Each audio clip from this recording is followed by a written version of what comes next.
আমাদের মেডিকেলে একটা রোগের নাম হচ্ছে ক্যাপুট মেডুসা, যেটা মূলত হয় হচ্ছে পোর্টাল হাইপারটেনশন কিংবা লিভার সিরোসিসের কারণে।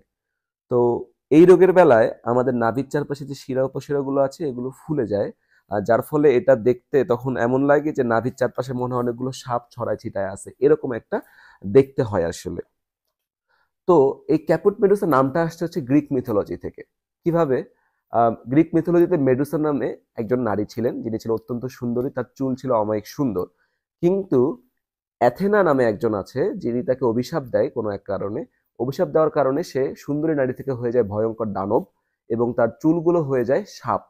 ঠিক আছে? যার ফলে মেডুসা দেবীর মাথার মধ্যে সবসময় সাপ থাকতো আর কি। এবং মেডুসা দেবীর একটা বৈশিষ্ট্য ছিল, তার চোখের দিকে কেউ তাকালে সে পাথর হয়ে যেত আর কি।